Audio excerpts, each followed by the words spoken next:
And away from that, the Finance and National Planning Committee officially kicked off the week-long public hearings on the Finance Bill 2023. So the hearings will run until Monday next week, with the committee receiving public views on the tax proposals. The hearings comes against the backdrop of strong opposition from Kenyans and various institutions who have accused the government of introducing punitive taxation measures at a time when they are dealing with the high cost of living.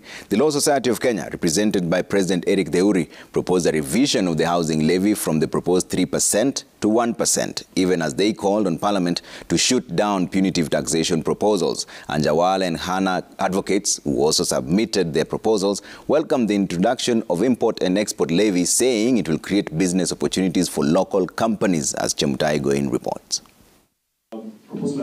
It was the first sitting of the Finance and National Planning Committee on the now controversial Finance Bill 2023, an exercise that will run until Monday next week, where various stakeholders and members of the public are expected to share their views on the proposals contained therein.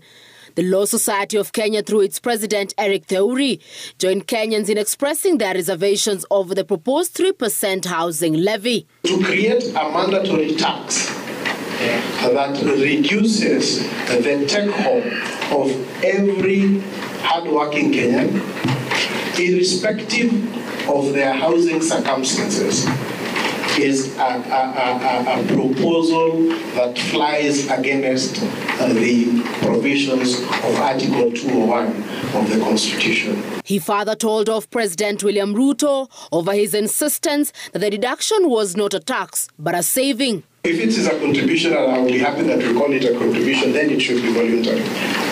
But for as long as it is imposed by law, then in the very essence, however you look at it, it is a tax.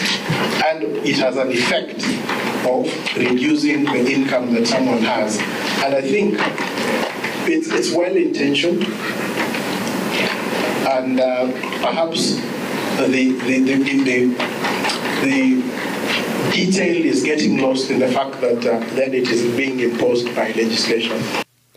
LSK also took issue with the increase in turnover tax from 1% to 3%. If we increase the turnover tax for the informal sector from 1% to 3%, when it is a sector that is just growing, considering that this is a tax that has just been introduced a few years back, it will have the effect of discouraging more people from coming in. So there is a need to allow more people to come in, grow the tax base, which basically means that you get more income, as opposed to looking at the current numbers. The lawyers also took issues with the proposal to impose a 16% VAT on petroleum products, stating that this will see an increase in the cost of the commodities at a time when the country has witnessed the price of petrol hit the highest ever. Introduction of VAT at the rate of 16% on petroleum products will have a very negative impact on the cost of living and also the cost of doing business in Kenya.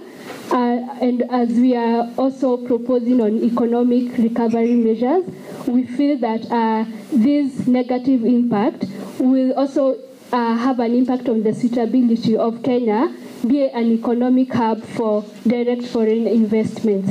Therefore, our proposal on this is that the status quo, currently being VAT at the rate of 8%, be retained on petroleum products.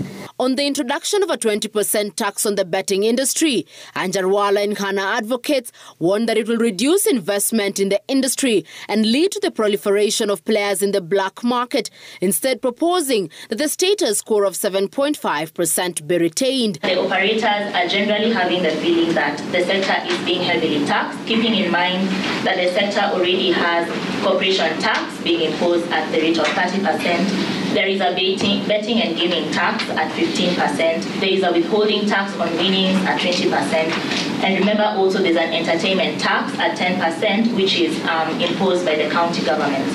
And so for this introduction of excise duty to 20%, or the proposed introduction, will make it quite unattractive for investors in this sector, and especially at a time when we are seeing many companies are closing shop in Kenya and they are stopping these operations in the betting and gaming sector.